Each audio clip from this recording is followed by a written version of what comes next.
Welcome to Real World Peaceful Parenting, a podcast for parents that are tired of yelling, threatening, and punishing their kids. Join mom and master certified parent coach Lisa Smith as she gives you actionable, step-by-step strategies that'll help you transform your household from chaos to cooperation. Let's dive in. Welcome to today's episode. Today's episode is really a look at what's possible. And I know I say this every week, but it's so true. I love being here with you each week. And I wanted to take a second as we dig in to just tell you that I'm so proud of you for investing this time in yourself, in your parenting, in your kids, and in your family. Well done, well done. As I mentioned, today I really want to show you what's possible by sharing with you some success stories of parents who, just like you, are on the path to peaceful parenting and who have really embraced the mantra, progress over perfection. These are parents who, just like you, found me and have been working on connecting with their kids and increasing the cooperation in their families. And I thought what I would do today is share some stories, some success stories with you. And as I share each story with you, I encourage you to listen to where each parent is using the different tools that we've talked about here on the different episodes from week to week and where they're putting the tools to use. And then what I want you to do is think about where you can apply these lessons and tools in your own parenting with your kids at any age, at any stage, no matter how many kids you have. Sound good? My real intention, I want to be completely transparent here. My real intention with today's episode is to inspire you, to motivate you to keep going, and to show you what is possible for you, for your kids, for your family, with your parenting. Yeah? All right. Let's dig into story number one.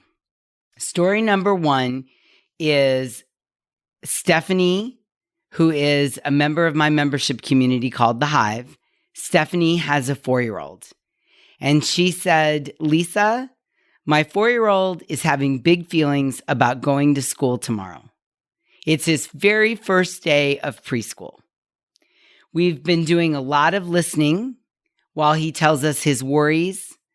He asks a lot of questions, and we've been talking about what school will be like. He was worried that his daddy wouldn't know where the school is because daddy had to work and didn't make it to the open house with us. Or that if he needed us, the teacher wouldn't know how to get a hold of us. We talked about the papers that I filled out while he played at the open house, and I told him that his teachers know daddy's name and phone number. Also that his teacher has my number as well. We packed his fuzzy blanket and stuffed animal to go to school with him for rest time, so if he needs them, he'll be right there. He seemed to have settled down a little bit and liked those answers. He got lots of hugs and snuggles at bedtime to help ease his anxiety about school the next day. Stephanie said, tomorrow after school, Lisa, I plan to have a snack ready for him in the car to be chowed down along with water. I know he's going to have a lot of needs after school, so I plan to come straight home and offer lots of snuggles while he decompresses. Maybe offer a nap once he's gotten the snuggles in, and dinner will be in the crock pot so I can give him my full attention. Who knows what after school will look like, but we'll weather it together as I scuba dive down to his feelings and needs. Right? So Stephanie sent that the day before school. Then the morning of school, I got this report. Stephanie said, my 4-year-old did beautifully at drop-off this morning. He was nervous when he got up. Oh, Lisa, he was nervous. And I came up with the idea to write him a little note that I showed him what it said. It had my name and my phone number on it, and I tucked it in his pocket and told him if he needed me, he could always reach me by sharing the little note with his teacher. When we turned the corner to park at school, he got really excited. He unbuckled his seatbelt and grabbed his backpack. And when we got to the door, he gave me a big hug and scuttled inside. Mission accomplished. Right? Stephanie's doing a great job. She's really paying attention to the feelings and needs and really trying to make sure that she's answering all of her son's questions. And she's also getting comfortable with being uncomfortable. I'm sure she was equally as nervous, but she wasn't uncomfortable with her son's big emotions. He had a lot of questions and he was nervous. It's a big deal to be 4 years old and go to your first day of preschool, right? Do you remember it? Probably not, but it's a big deal. And she just really dug deep to be there for him and scuba dive down.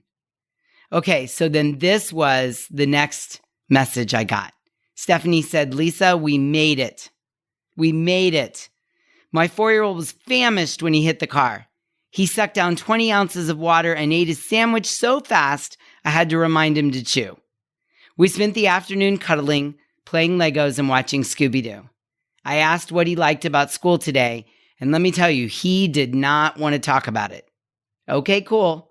I know he had a good day, and that is all he would share. I didn't push him further. He went to bed an hour early and was totally wiped out. In his little 4-year-old voice, he said, Mama, can you lay down with me? I was exhausted and really didn't want to, but I knew that's what he needed in the moment. So I said, you bet your cute boots I can. He was passed out hard within 5 minutes. He snuggled up to me so tight that I had to extract myself from the bed after he fell asleep. Okay, then a couple days later, I got this message from Stephanie. She said, thank you so much, Lisa, for the Whatever podcast. I listened to it this morning while Mr. 4 was still in bed. We're on week 2 of school, and it's going fairly well, although we had a quiet evening last night, and I could feel a storm trying to roll in. As Mr. 4 was being a bit grumpy this morning, I kept making sure to regulate and harness my thoughts. He would snap at me, and I would reword it in my mind, making it mean, Mama, this is really hard. Thank you for loving me through it. He currently is behind the couch hanging out. Earlier, I asked him a question, and he snapped at me again. I'm not answering you. I'm ignoring you today. Stephanie thought, okay, cool. So then she asked Mr. 4, are you hungry? And he snapped, no. So she went and made him lunch and got him a bottle of water. And she wrote, she said it where he could see it and just walked away. And then she reported, pretty soon there was an empty plate in my view. Every now and then I go back into his room and snuggle with him, then leave him be. It's a very interesting dance happening here at our house today. I have no idea how long he will be behind the couch, but I am totally fine with it as he's getting his needs met. And I'm remembering that what he really means is, Mama, this is really hard. Thank you for loving me through it. Awesome job, Stephanie. Right? Well done. Let's give Stephanie a round of applause. She did a really great job here. What did you notice? So let me ask you, what did you notice? I certainly noticed that she's aware that his behavior comes from unmet feelings and needs, and that he probably has a ton of anxiety or nervousness or uncertainty around starting school. And he needed a lot of empathy and understanding and attention and appreciation and acceptance, right? Oh, she did such a good job. And it didn't go perfect. He had some snarkiness. He had a meltdown. But she stayed regulated while he was speaking the language of help. Oh, I love it so much. I can't stand it. Okay, here's another story, another success story I want to share with you.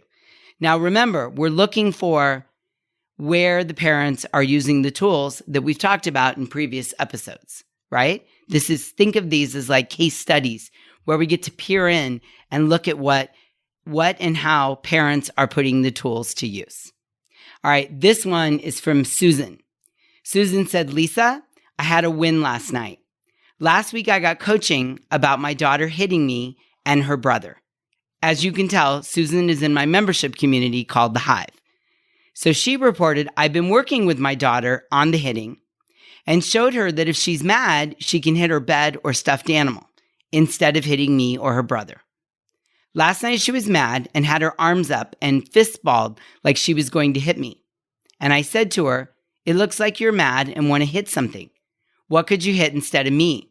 She ran out of the room and came back with the stuffed animal that she threw on the floor and started hitting. Oh my gosh, Lisa, what a victory for all of us. I was so happy. We are slowly going down the right path of helping her redirect her dysregulation to something safe and acceptable. Good job, Susan. Good job.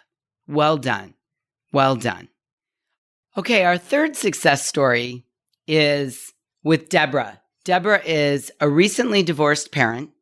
Deborah is moving into a new house with her two boys, Cole and Josh, who are 12 and 11. She is currently living in her original home with her home on the market and trying to move into a new place while going through a divorce. So Deborah's got a lot on her plate. And she joined the Hive a few months ago. And after working, much like you all are doing, on progress, not perfection, she shared this success story with me. She said, Lisa, I'm so thankful and full of hope today. I've had a wonderful last couple of days with my boys, Cole, who is 12, and Josh, who's 11. I had scheduled a surprise stay at a local hotel for the boys this past Friday night. And then I planned for friends to join us for a relaxing day at the pool on Saturday. I picked the boys up from baseball practice on Friday night.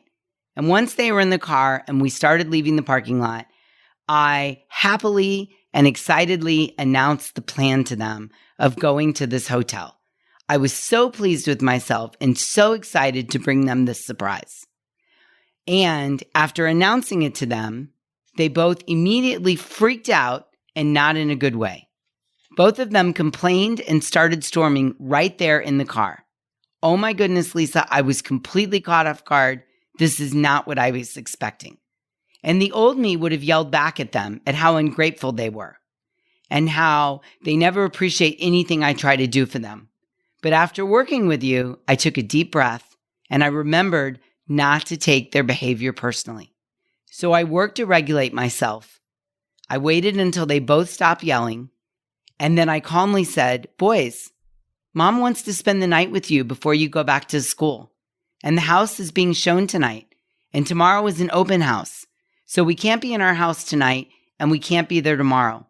So I thought you would enjoy a fun night, roasting marshmallows on the beach, and then a day playing in the pool. I know this is difficult for the two of you, but what part of the next 24 hours is something you don't like? And then I paused and I made myself be quiet and listen. They both immediately stopped and said, no, Mom, we like that. We want to spend time with you and we're excited to go to the hotel, but we told our friends we were going to play online tonight when we got home. And then Cole said, and I don't have any of my stuff. And so I calmly, because I was regulated, was able to say to him, well, what would you want to bring? He listed off a bunch of things, and I told him that I had packed every one of them that was on his list. He immediately got excited and said, sorry, Mom, thanks for thinking all of that. Then Josh said, Mom, do you have my stuff too? And I asked, okay, Josh, give me the list. What items do you want?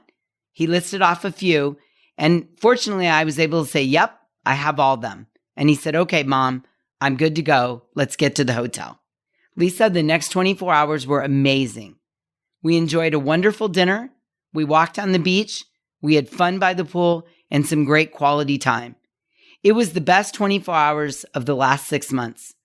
As I reflect back, I realize it could have gone so differently. I could have yelled at them about being disrespectful and unappreciative. And then we would have all been storming and crying and yelling the whole night. And potentially the whole weekend would have been ruined, as this has been our pattern in the past. Not this time, because I didn't take it personally. I gave them space to storm and express their feelings, and we got through it. Thank you, Lisa. Thank you. Cool, huh? Oh, so excited for Deborah. She's had such an amazing transformation with just applying the tools and just working at things like not taking it personally and staying regulated and making sure her kids feel seen, heard, and valued. Oh, so good. So good. Okay, our next success story is from Beth. Beth wrote, I just want to say thank you, Lisa. I've implemented a couple of the things that you've taught me, and I'm seeing changes in my toddler already. First, I'm working on not storming with him. We started a word this morning and we practiced it when we're both calm, and he loves it. When we say fire pickle, he stops and takes a deep breath. He picked the word and he really likes the word fire pickle. He's had a lot of changes the last couple months. Recently, we got a new puppy, and then a month later, his baby brother arrived, and he's been storming a ton. And I can see now it's because he's feeling like he needs some extra attention. Fire Pickle seems to be working so well for us, and I'm excited to keep working with him and work through the cycle of yelling and storming. Well done, Beth. Well done. Well done. Okay. Lastly, I want to share one more story with you from Mary. Mary wrote, Lisa, in just a few short days, I already see the difference in my boys. I still have a lot of work ahead of me, but for the first time, I have hope that things will get easier instead of harder. I've honestly seen the look of surprise on my youngest son's face when he yells no at me, and instead of yelling back like I used to, I say, tell me more. The love I see radiating out of his eyes is truly amazing, and the calmness I feel when I say, tell me more, I feel like a completely different parent, and it inspires me to keep going. Well done, Mary. Well done. These are amazing stories, right? And I share them with you today because I want you, yes, you to know what's possible. This is all possible for you and your kids and your family. I don't care where you're starting. I don't care what you've done up until now. You can get on the path to peaceful parenting. Just like Mary, just like Beth, just like Deborah, just like Susan. You can get on the path to peaceful parenting. I work with parents just like you to sift through their emotions, their parenting, and their stories. I guide you through the process of healing so you can show up and be fully present as parents. I teach you the tools that put you in connection with your kids and on the path to peaceful parenting. And what I know for sure is that when we invest in ourselves and our families in this way, magic happens. Magic, I tell you. Imagine knowing that no parenting challenge is too big for you because of the vast experience and support you can immediately draw on within the Hive. Oh, that would be so great, wouldn't it? And you can make it a reality with what I coach and teach you in the Hive. So I want you to go to thehivecoaching.com. That's www.coaching.com to join. I cannot wait to work with you. Thanks for listening to Real World Peaceful Parenting. If you want more info on how you can transform your parenting, visit thepeacefulparent.com. See you soon.